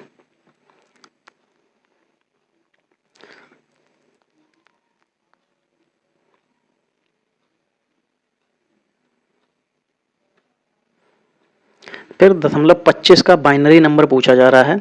देखो, जो 25 होता है निकाला कैसे जाता है, जैसे 25 है, इसको अपॉन 2 से डिवाइड कीजिए तो हम लोगों को ये 12 टाइम जाएगा, कितना शेष बचेगा, 1, ठीक है। यानी कि पहले तो ऐसे देखिए, ये 12 टाइम गया, 12 दूनी 24, 1 बचा, कितना बचा, 1। अब ये इस 12 को डिवाइड कीजिए कितने, 2 से, तो 2 छंग 12, कितना बचा, 0, शेष बचा 6 आया। 6 को 2 से डिवाइड कीजिए, 2 3 6, फिर डिवाइड करने पे हमारा शेष कितना बचा, 0। अब 3 को 2 से डिवाइड कीजिए तो कितना बचेगा, 2 1 कम 2, बचेगा कितना, 1 बचेगा, ठीक है। और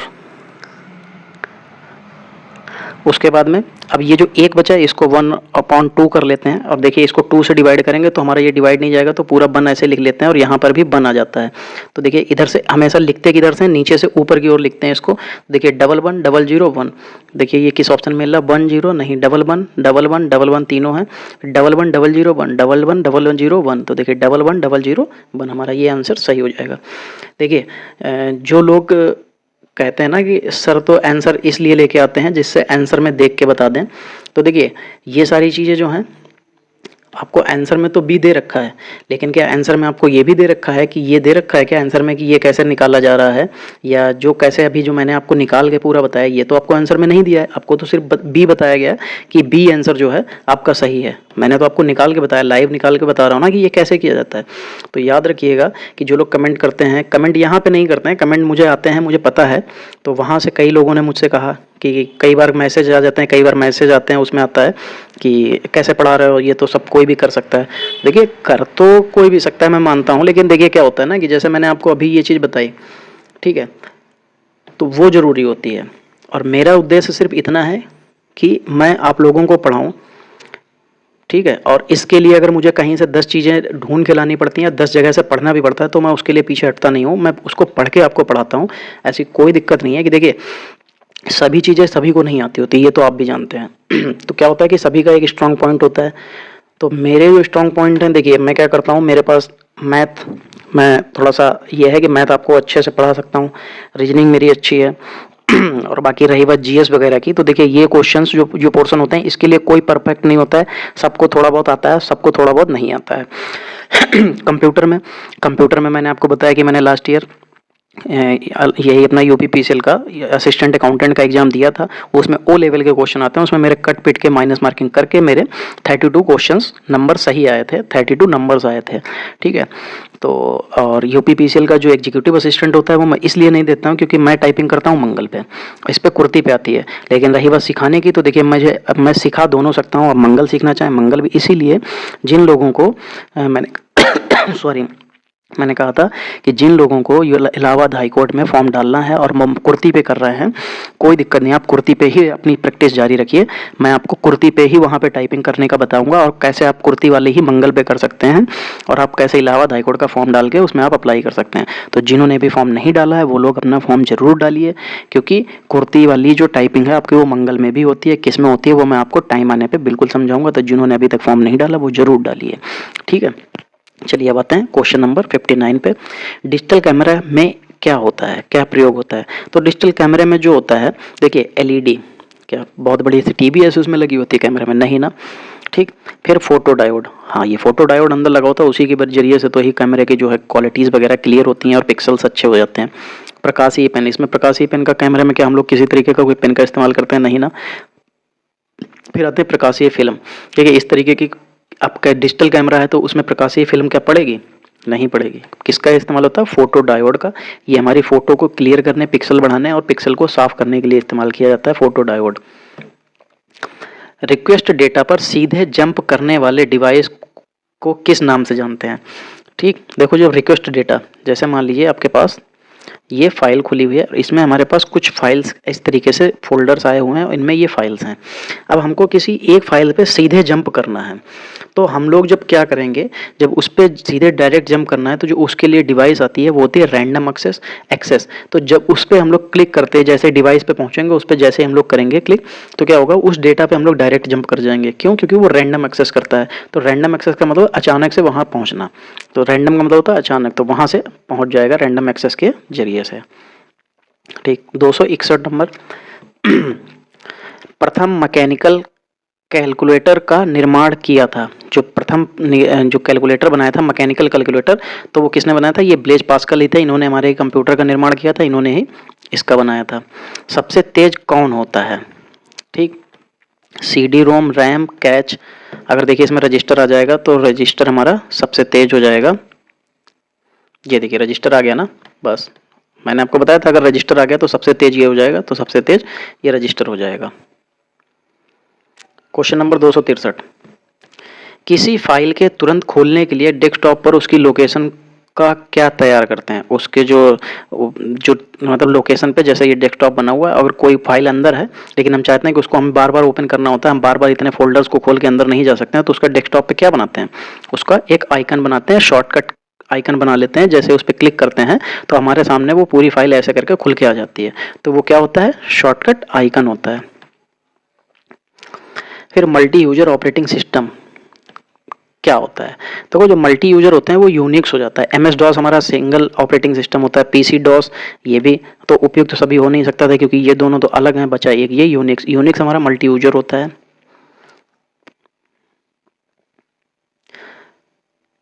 इनमें कौन से एक्सेसरीज नहीं है? हमसे एसेसरीज की पूछत कर रहा है कि इनमें से कौन सा नहीं है। देखो paint, word pad, note pad, ये हमारी एसेसरीज है। एमएस ऑफिस एक तरीके का सॉफ्टवेयर है, ये हमको अलग से इंस्टॉल करना पड़ता है, परचेज करके इंस्टॉल करना पड़ता है, या आपको अगर फ्री वर्जन वाला डालना चाहते हैं तो माइक्रोसॉफ्ट की वेबसाइट से वहाँ से डाउनलोड करके आप इसको इंस्टॉल कर सकते हैं। 66 नंबर, माइक्रो प्रोसेसर के मुख्य भाग कौन से हैं? देखो माइक्रो प्रोसेसर के अगर मुख्य भाग की बात करेंगे तो देखो उसमें सीयू होता है यानी कंट्रोल यूनिट और अर्थमेटिक लॉजिक यूनिट, ये दोनों हमारे यूनिट होते हैं किसमें, ये हमारे होते हैं प्रोसेसर में, तो इसके लिए दोनों सही हो जाएंगे।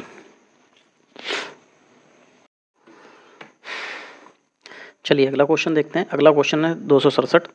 देखिए कौन सा दिया है, कौन सा एक फाइल कंप्रेस्ड प्रोग्राम है। देखो कंप्रेस का होता है ज़्यादा को कम करना होता है, ठीक है। कंप्रेस का मतलब होता है जैसे ये मान लीजिए 50 MB की फाइल है और इसको कंप्रेस करके हमको छोटा करना है।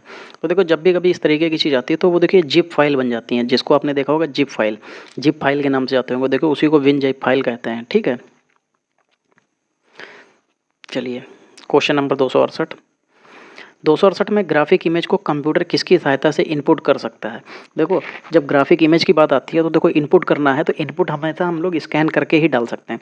आप चाहे कैमरे से फ़ोटो क्लिक करके डालिए तो वो भी एक तरीके का स्कैन करना ही हुआ, ठीक है। तो अब जब हम उसमें डाल रहे हैं तो वो स्कैनर हो जाता है, स्कैन करके ही हम लोग कोई डॉक्यूमेंट, कोई इमेज, कोई फ़ोटो, कोई कुछ भी बुक है, हमको कुछ भी कंप्यूटर में इस तरीके का ग्राफिक इमेज डालना है तो हम लोग किसकी सहायता से डालेंगे, स्कैनर की सहायता से। चलिए 69 नंबर, एप्लीकेशन विंडोज़ में टाइटल बार के ठीक नीचे कौन सा आता है। देखो टाइटल बार ऐसे बना होता है, देखिए सीधे समझिए, जैसे हमारा ये है, अब यहाँ पे टाइटल लिखा होता है कि ये क्या है, वर्ड डॉक्यूमेंट है, ठीक, ये नाम लिख गया उसका, ये टाइटल है। उसके जस्ट नीचे क्या आता है, यहाँ पे फाइल, फिर मीनू, फिर insert, page layout, page down, इस तरीके से जो लिखे होते हैं ये होता है मीनू बार। इसके मीनू के बारे में बताया जाता है कि इसके अंदर क्या क्या चीज़ें फंक्शंस दे रखे हैं, तो उसके नीचे क्या होता है, मीनू बार। चलिए 270 नंबर देखते हैं। लिखा है ऑपरेटिंग सिस्टम को कंप्यूटर की मेमोरी में लोड करने की प्रक्रिया को क्या कहा जाता है। देखो ऑपरेटिंग सिस्टम को कंप्यूटर की मेमोरी में लोड जब किया जाएगा तो वो हमारा बूटिंग होता है, कि हम लोग कहते हैं ना कंप्यूटर को फॉर्मेट करके क्या करा लो, बूट करा लो, या जो इस तरीके से कहते हैं ना कि विंडो डलवा लो, तो विंडो डालना बूटिंग करना कहते हैं उसको।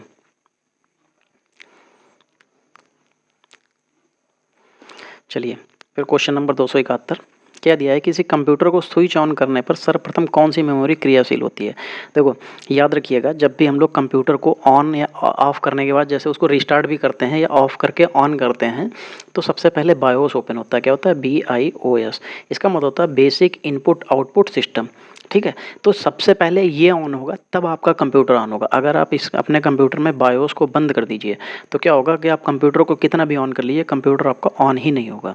तो याद रखिए सबसे पहले हमारा बायोस ऑन होता है, सबसे पहले वो जगने के बाद आपको बताता है क्या करना है, क्योंकि उसी से हम लोग इनपुट और आउटपुट ले सकते हैं ना।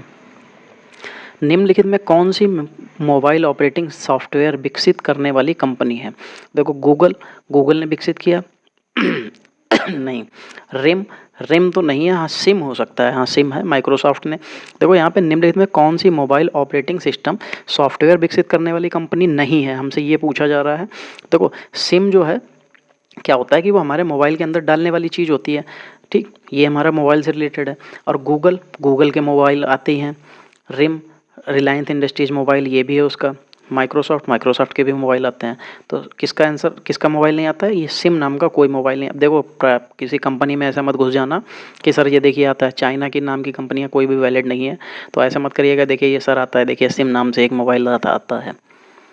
माइक्रोसॉफ्ट एक्सेल सॉफ्टवेयर के दो खुले वर्कशीट के मध्य स्विच करने हेतु शॉर्टकट। माइक्रोसॉफ्ट एक्सेल सॉफ्टवेयर के दो खुले वर्कशीट के मध्य, अच्छा मतलब कोई एक ऐसे वर्कशीट इधर खुली है और एक पीछे उसके भी खुली हुई है, तो इनके बीच में हमको क्या करना है, स्विच करना है। देखिए इसका मैंने शॉर्टकट जो अपना शॉर्टकट वाला विंडो डाला है, मैंने उस शॉर्टकट वाला जो वीडियो डाल रखा है उसमें आप देखिएगा कि मैंने उसके बारे में बहुत अच्छे से बताया है वहाँ पे जो दे रखा है। उसके अलावा जब मैंने लिब्रे ऑफिस का बता रहा था वहाँ पे भी मैंने बताया था। फिर अभी जो हम लोगों ने बीच में भी माइक्रोसॉफ्ट एक्सेल वर्ड और उसका एक वीडियो बना के डाला था, उसके कुछ 70 क्वेश्चन मैंने कराए थे उस दिन, तो उसमें भी जो क्वेश्चन मैंने कराए थे उसमें भी मैंने इसका बताया था। इनमें से आपको कोई भी नहीं होता है, ठीक है। तो वो क्या होता है मुझे आप लोग कमेंट करके बताइएगा, और इसमें नन ऑफ दीज होता है वो मुझे उसका कमेंट में आंसर चाहिए कि इतने वीडियो मैंने डाले हैं और वीडियो से रिलेटेड जो क्वेश्चंस आ रहे हैं, और मैं अगर पूछता हूं तो मैं देखता हूं कि उसमें क्वेश्चंस मैं भी देखूं कि कितने लोग ऐसे हैं जो वीडियो को बहुत अच्छे से रीड कर रहे हैं, तो इसका आंसर वो लोग दे सकते हैं। चलिए आगे चलते हैं। IPv6 internet protocol address system निम्न में लिखी जाती है, किस में लिखी जाती है। देखो IPv6 जो होता है IPv4, इसका हम लोगों ने पूछा था बैंडविड्थ कितना होता है, ये होता है 32, बताया था, ठीक है, ये याद होगा आप लोगों को। और इसमें प्रोटोकॉल एड्रेस सिस्टम ये लिखा जाता है, ये कि इसमें ये हेक्साडेसिमल में लिखा जाता है। और IPv6 जो होता है ये हमारा चलता है शायद 64 बिट पे चलता है, तो ये हेक्साडेसिमल हो जाता है, याद रखिएगा इसको। इनमें से कौन सा वेब ब्राउज़र नहीं है? अब वेब ब्राउज़र की बात कर रहा, देखो opera web browser, Firefox web browser, internet explorer web browser, Ubuntu हमारा ऑपरेटिंग सिस्टम। ठीक है, चलिए पेज नंबर 12।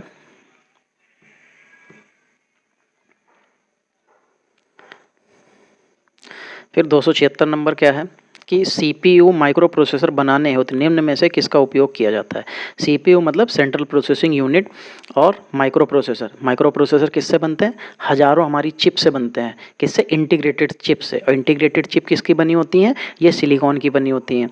ठीक है, तो और सिलिकॉन जो होता है उसको देखिए, यहाँ पे सिलिकॉन दे रखा है, लेकिन यहाँ पे हमारा इंटीग्रेटेड चिप की तो बात कर नहीं रहा है, लेकिन इंटीग्रेटेड चिप से मिल के हमारा प्रोसेसर बनता है। तो ये जो प्रोसेसर बनता है ये होता है हमारा सिलिका नाम का एक तत्व होता है, ये उससे बनाया जाता है सिलिका, तो ये उसी से बन जाएगा।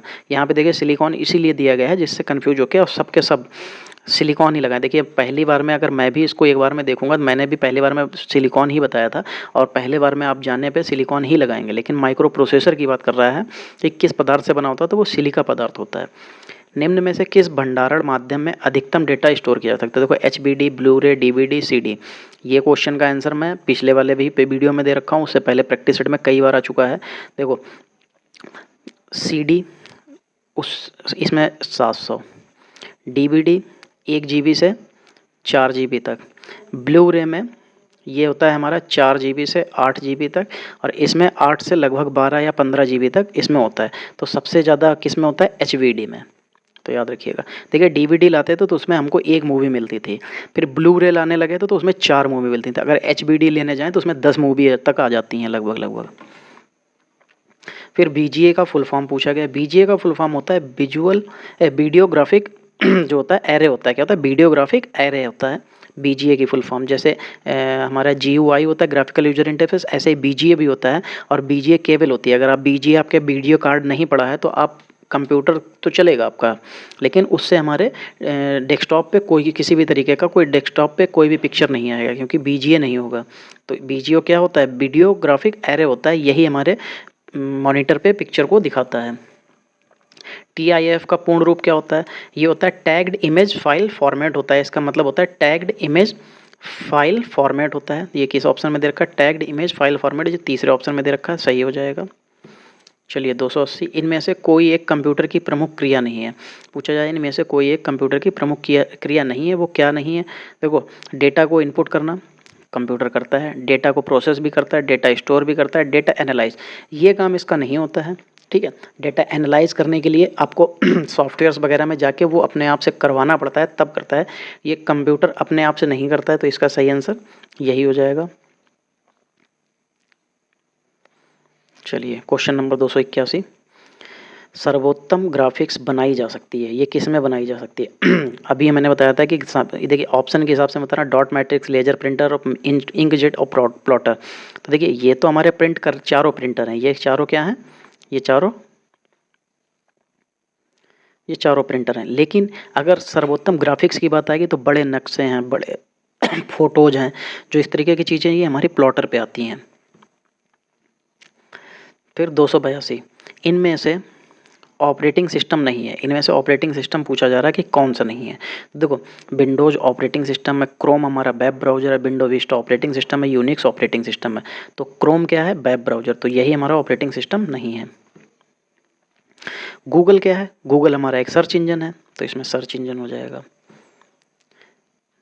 देखिए ये क्वेश्चन आपको इसलिए भी सरल लगेंगे क्योंकि आपने पढ़े रखे हैं, याद हैं आपको, तो ये सरल हैं। अब जो चीज़ नहीं पता है, जो नहीं पढ़ी हुई है, वो हमको फिर नहीं याद है, तो वो कठिन लग जाती है। फिर सी एवं बाह्य मेमोरी के मध्य यूपी कहते हैं प्रदान को एकल आदान। देखिए ये क्वेश्चन कुछ गड़बड़ है, शायद मिसप्रिंट हुआ है। चलिए इसको आप ऐसा कर दीजिए, क्योंकि मिसप्रिंट हुआ, जब चीज़ समझ में नहीं आ रही तो उसका कुछ बताने का भी कोई मतलब नहीं है। चलिए क्वेश्चन नंबर 85, निम्न में कौन सा गूगल का सॉफ्टवेयर नहीं है? गूगल के सॉफ्टवेयर की बात कर रहा है, SketchUp, Gmail, Google Earth, none of this. तो देखिए जीमेल आपको पता है गूगल मेल होता है, जीमेल इसीलिए उसका नाम है गूगल मेल है, तो ये तो गूगल से हो गया। फिर गूगल, इसमें तो गूगल दे ही रखा है, ठीक। अब नन ऑफ दिस, देखिए स्केचअप जो है हमारा इसका नहीं है, गूगल का नहीं है, क्योंकि गूगल के जो क्वेश्चन जो होते हैं तो वो ज़्यादातर जी से स्टार्ट होते हैं, उनमें गूगल कहीं ना कहीं पे आता ही है। फिर 86 नंबर क्वेश्चन क्या है, डिजिटल डेटा को टेलीफोन नेटवर्क पर,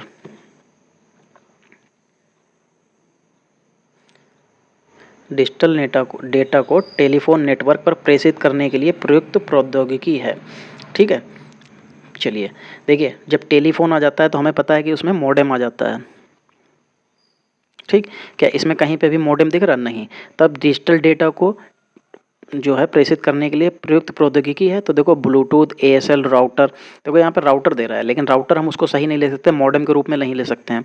फिर डीएसएल, हाँ डीएसएल बिल्कुल ले सकते हैं कि प्रेषित करने के लिए जो प्रौद्योगिकी है वो डीएसएल यूज की जाती है। इसका डीएसएल की शायद फुल फॉर्म होती है डिजिटल सिग्नल लोकेटर, ऐसा करके कुछ होता है, मुझे एग्जैक्टली नहीं याद आ रहा है।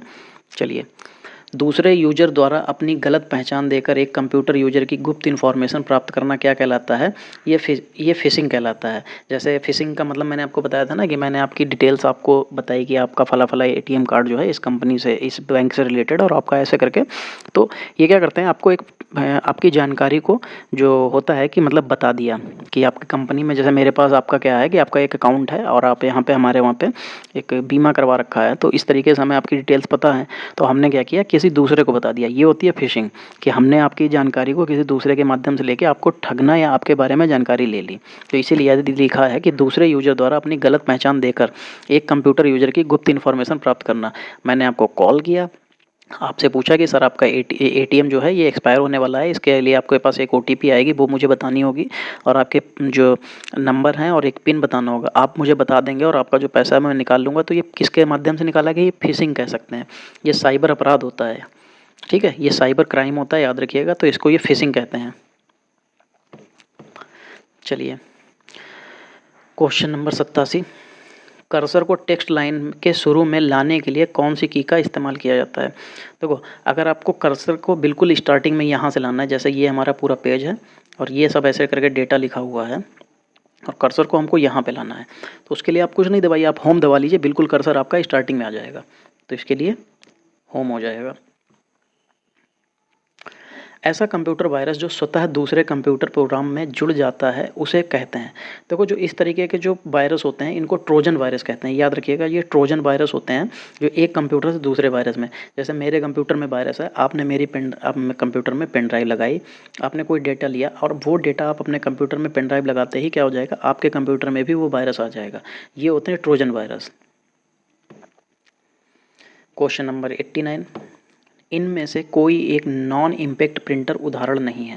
देखो, जो नॉन इम्पैक्ट प्रिंटर होते हैं, देखो वो जो होते हैं एक तरीके से, देखो जो डीजी व्हील प्रिंटर होते हैं, ये जो डीजी व्हील प्रिंटर होते हैं, इसके लिए मैंने अपने पोल पे भी कई बार क्वेश्चन डाला हुआ है कि डीजी व्हील प्रिंटर का दूसरा नाम क्या है, और उसमें कुछ बच्चों ने तो खैर सही बताया था, लेकिन ज़्यादातर उसमें गलत ही हुए थे। तो जो नॉन इम्पैक्ट प्रिंटर है वो कौन सा है, डीजी व्हील, और डीजी व्हील का एक दूसरा नाम क्या है, ये आप लोग मुझे आज कमेंट में करके बताइएगा, क्योंकि जब मैंने ये इस तरीके से क्वेश्चन जब मैंने अपने पोल पे भी डाला है, उसके अलावा मैंने अपने सेट पेपर में भी कई बार करा चुका हूँ, तो आप लोग मुझे ज़रूर बताइएगा कि डेजीवेल प्रिंटर का दूसरा नाम क्या होता है। निम्नलिखित में से कौन एड्रेस हर रोज़ नहीं बदलता है, ठीक है। देखो, जो एड्रेस अगर बदलने की बात आएगी तो आईपी जो होता है, यानी कि जिसको हम लोग इंटरनेट प्रोटोकॉल कहते हैं, वो कौन सा वाला, स्टैटिक, स्टैटिक मतलब होता है स्थिर, स्थिर, ठीक है। स्टैटिक मतलब स्थिर, डायनेमिक मतलब बदलते रहने वाला, यूनिक मतलब जो एक ही है, कोई दूसरा नहीं है, कॉमन मतलब जो सबके कई लोगों के पास हो सकता है, ठीक है। तो स्टैटिक आईपी जो होता है, जो कभी नहीं बदलता है, वो स्टैटिक आईपी होता है, याद रखिएगा। वेरिफिकेशन की प्रक्रिया ये क्या कहलाती है, जब कंप्यूटर जब ऑन होता है, मैंने आपको बताया था कि जब कंप्यूटर ऑन होता है तो इस तरीके से डमरू टाइप का बना हुआ होता है, घूमता रहता है, ये घूमता रहता है, ये क्या करता है, ये ऑथेंटिकेशन करता है। ये ऑथेंटिकेशन जो होता है यही हमारी वेरिफिकेशन की क्रिया होती है, यही वेरिफिकेशन कर रहा होता है। तो ऑथेंटिकेशन जो, देखिए क्वेश्चन वही है, उस पर पूछा था ऑथेंटिकेशन क्या होता है, तब हम लोग वहाँ बताया था कि वेरिफिकेशन जब करता है उसको क्या कहते हैं, ऑथेंटिकेशन। अब यहाँ पे भी वही चीज़ है, लेकिन क्या थोड़ी सी लैंग्वेज चेंज है और हमारे ऑप्शन का पैटर्न चेंज है, बस इतना याद रखिएगा। चलिए, 92 नंबर, एक पैराग्राफ इंडेंट बढ़ाने के लिए शॉर्टकट की का उपयोग करें। देखो, जो पैराग्राफ का इंडेंट बढ़ाने के लिए जो है जो शॉर्टकट की जो इस्तेमाल की जाती है वो होती है कंट्रोल प्लस एम। क्या होती है? Control plus M. ठीक है, ये याद रखिएगा। तो देखिए इसके किस ऑप्शन में है, ये तो इटैलिक के लिए हो जाता है, कंट्रोल प्लस आई याद रखिएगा इटैलिक के लिए होता है, तो control plus M. Question number 93, A2 A4 इंगित करता है, ये क्या करता है, किसको इंगित करता है? जो है A2 जो है सेल A2 को इंगित करता है और A4 जो है सेल A4 तक इंगित करता है। यानी कि अगर A2 जैसे ऐसे A2 और रेशियो A4 दे रखा है तो इसका मतलब A2 से स्टार्ट करोगे, फिर ऐसे ही A3 और A4, तो यानी कि A2 से स्टार्ट करोगे और A4 तक जाना है। तो यानी कि इसका मतलब होता है कि इस पूरी प्रक्रिया को दिखाना कि A2 से लेके A4 तक दिखाया। तो देखो सेल A2 से सेल A4 तक ये होता है इसका मतलब। ओपन सोर्स ऑपरेटिंग सिस्टम के बारे में निम्नलिखित में से कौन से सही हैं? चलिए ये तो देख के ही पता चलेगा।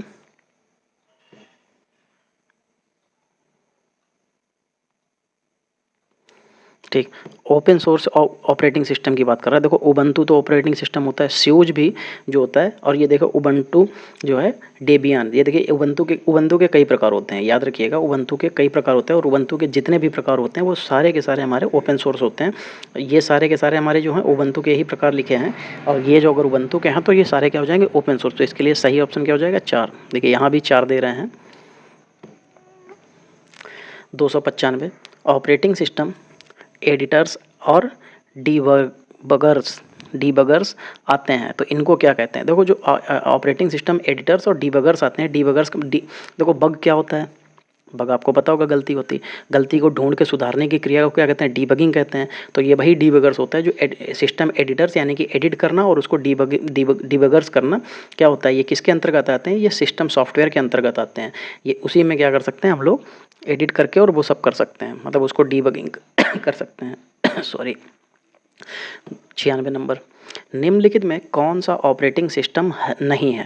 देखो नहीं है की बात कर रहा है। लिनक्स ऑपरेटिंग सिस्टम है, विंडोज़ हमारा ऑपरेटिंग सिस्टम है, ये ओपन सोलासिस ये हमारा ऑपरेटिंग सिस्टम होता है। इसका एक दूसरा नाम भी होता है, मुझे अभी याद नहीं आ रहा, लेकिन ये ओपन सोलासिस जो होता है ये भी हमारा एक ऑपरेटिंग सिस्टम होता है। ये मैंने शायद, ये आप मेरी प्लेलिस्ट में जाइएगा, एक लिखा होगा UPPCL करके, एक तो आपको UPPCL ये चल रहा होगा प्रैक्टिस सेट, तो आपको UPPCL कंप्यूटर लिखा होगा। एक दूसरी ही कंप्यूटर के नाम से हमारी एक प्लेलिस्ट होगी, आप उसमें जाइएगा, उसमें ऑपरेटिंग सिस्टम वाला जो वीडियो हो आप उसको देखिएगा, वहाँ पे मैंने इसको एक्सप्लेन किया हुआ, आप उसको जाके वहाँ पे देख सकते हैं। तो ये सारे के सारे हमारे ऑपरेटिंग सिस्टम ही हैं, इनमें से कोई नहीं जो है सही हो जाएगा। वह प्रिंटर जिस पर कैरेक्टर या छाप के अक्षर किसी मैकेनिकल इम्पैक्ट बिना बनाते हैं उसे कहते हैं। देखो जब यहाँ पे जो बात कर रहा है, जब प्रिंटर जो है किसी कैरेक्टर या छाप के अक्षर किसी मैकेनिकल इम्पैक्ट बिना बनाते हैं, उसको जब बिना आ गया, अगर ये सिर्फ बिना नहीं आता तो इम्पैक्ट प्रिंटर हो जाता, लेकिन अगर ये बिना आ गया तो नॉन इम्पैक्ट प्रिंटर हो जाएगा, बात ख़त्म। अगर ये बिना शब्द नहीं आता तो ये वाला सही हो जाता, अगर बिना शब्द नहीं आता तो ये हमारा सेकंड वाला सही हो जाता। निम्नलिखित में से कौन से सिर्फ लाइन प्रिंटर के ग्रुप हैं? अब देखिए यहाँ पे हमसे सिर्फ लाइन प्रिंटर की बात कर रहा है, ठीक है। अब लाइन प्रिंटर क्या होते हैं? ये एक बार में एक लाइन को छापते हैं, ठीक है। अब देखिए इसके लिए डॉट मैट्रिक्स प्रिंटर, ये डॉट मैट्रिक्स प्रिंटर जो होते हैं ये काफ़ी स्लो भी होते हैं और ये एक बार में हमारा पूरी लाइन को नहीं छापते हैं। ड्रम प्रिंटर तो ये उसका कोई मतलब ही नहीं होता, ये लाइन को छापते हैं लेकिन ये उस तरीके से नहीं छापते हैं। ड्रम प्रिंटर का मतलब होता है ड्रम लगा होता है पूरा इस तरीके से, और इसमें अक्षर उभरे हुए होते हैं। इसमें क्या होता है, अंदर अपने जो है इसमें हमारे स्याही भरी होती है, जो अक्षर होता है उसके ऊपर जाके स्याही प्रेशर पड़ता है, वो बाहर निकल के छप जाती है। ड्रम प्रिंटर, चैन बैंड प्रिंटर, देखो चैन बैंड प्रिंटर अगर ये अकेला होता तो हम इसको ले सकते थे, लेकिन वो चैन बैंड इसके ड्रम प्रिंटर के साथ है इसलिए नहीं ले सकते। फिर देखते हैं चैन बैंड और इंकजेट, हाँ ये दोनों हमारे जो हैं उसके लाइन वाले के उदाहरण हो जाएंगे। फिर 98, एक निर्गम आउटपुट कागज के मुद्रण हेतु वह प्रिंटर जो प्रकाश किरण का उपयोग करता है, प्रकाश किरण मतलब लेजर, और स्याही के कण कागज़ पर संचारित होते हैं उसे सबसे अच्छा वर्गीकृत किया जाता है। तो मैंने आपको बताया कि ये प्रकाश किरण हमारी लेज़र होती है जो ऐसे करके निकलती है और उसमें क्या होता है, ऐसे ऊपर कागज़ रखा होता है, उसको पूरा रीड करती है और अगले बार में जब नीचे छाप के और इधर से प्रिंटर हमको बाहर आ जाता है। तो कौन सा होता है, ये लेज़र प्रिंटर के रूप में कार्य करती है। चलिए क्वेश्चन नंबर 299, निम्नलिखित में कौन सा कंप्यूटर का आधारभूत कार्य नहीं है। तो इनपुट एक्सेस करना करता है, टेक्स्ट कॉपी करना ये तो अपने आप से नहीं करता है, डेटा प्रोसेस भी करता है, डेटा स्टोर भी करता है, ये सब कंप्यूटर अपने आप कर लेता है, लेकिन टेक्स्ट कॉपी कहाँ करता है। अगर टेक्स्ट कॉपी कर रहा होता तो कंप्यूटर तो थोड़ी ही देर में भर जाएगा। तो टेक्स्ट अपने आप कॉपी नहीं करता है, वो हमको उसको इनपुट दे के करवाना पड़ता है। तो ये उसका आधारभूत कार्य, यानी कि आधारभूत का मतलब मेन कार्य पूछा जा रहा है। चलिए अब यहाँ पे सर्च इंजन क्या है। यह एक हार्डवेयर कंपोनेंट है, हार्डवेयर तो नहीं है। एक प्रोग्राम जो इंजनों की खोज करता है, नहीं इंजनों की तो खोज नहीं करता है, हाँ लेकिन एक प्रोग्राम ऐसा होता है जिसमें हम लोग कुछ भी सर्च करने के लिए एक अपना कीवर्ड डालते हैं और उसको सर्च करते हैं तो आ जाता है। एक प्रोग्राम जो वर्ल्ड वाइड बेस्ड के दस्तावेजों की खोज करता है, हाँ वर्ल्ड वाइड बेस्ड यानी कि www की खोज करता है, हाँ ये बिल्कुल सही हो जाएगा। ठीक, चलिए आज तो हम लोगों के ये 300 क्वेश्चन कंप्लीट होते हैं और ये याद रखिएगा कि जो हम लोगों को अभी तक हम लोग जो क्वेश्चंस कर रहे थे ये अभी उसका तीसरा पार्ट है। अब इसके 7 पार्ट और आने हैं जल्दी से, वो भी 7 दिन में ख़त्म करके फिर उसके बाद हम लोग लाइव आके वो वाले क्लास करेंगे जिसमें मैंने आपको बताया है कि जो ऑब्जेक्टिव क्वेश्चंस होंगे। लेकिन उसमें क्या होगा, देखिए मैं उसको 1 या 2 क्लास लाइव करूँगा। अगर मुझे उसमें 10 से 15 लोग लाइव मिल जाते हैं, ठीक है, तो मैं उसको लाइव कंटिन्यू करूँगा। अगर मुझे उसमें एक वीडियो मतलब एक दिन लाइव करता हूँ आप लोगों से पूछ के कि मुझे कितने बजे लाइव आना चाहिए। अगर आप लोग मुझे बताते हैं कि इतने बजे लाइव आना चाहिए और उतने बजे लाइव आने पे अगर आप लोग मुझे 10 से 15 लोग लाइव मिल जाते हो तो क्या है कि देखिए मुझे भी तो कंपटीशन दिखना चाहिए। अगर मैं वहाँ पे 10 से 15 लोगों के बीच में कंपटीशन देख रहा हूँ तो फिर क्या होगा कि वो काम हम लोग आगे कैरी करेंगे। अगर नहीं मिलता है तो फिर मैं रिकॉर्डेड वीडियो ही डालूंगा। अगर आप लोग रिकॉर्डेड में संतुष्ट हो तो मैं रिकॉर्डेड डाल दूंगा, मुझे देखिए कोई दिक्कत नहीं। बस मुझे क्या है कि मैं जिनको पढ़ा रहा हूँ उनको सक्सेस मिल जाए जल्दी से जल्दी, ठीक है। जिस चीज़ के लिए हम लोग तैयारी कर रहे हैं उस चीज़ में हम लोग आगे पहुँचे, हम लोगों का मेन उद्देश्य ये है, ठीक है। तो अगर हम लोग लाइव में अगर अच्छा कर रहे हैं, अगर हमें लग रहा है कि लाइव में कंपटीशन से हमें चीज़ें जल्दी समझ में आ रही हैं, याद हो रही हैं, तो हम लोग लाइव करेंगे, ठीक है। इनको ख़त्म करने के बाद हम लोग लाइव पे आएंगे और उसको ख़त्म करेंगे, ठीक है। चलिए अगर आपको मेरा ये सेशन अच्छा लगा हो तो आप लोग वीडियो को लाइक कीजिए, शेयर कीजिए अपने दोस्तों के साथ और कमेंट कीजिए, बताइए आपको कैसा लगा। बाकी जिन्होंने अभी तक चैनल को सब्सक्राइब नहीं किया है वो लोग चैनल को सब्सक्राइब कीजिए। मिलते हैं अगले वीडियो में, तब तक के लिए जय हिंद।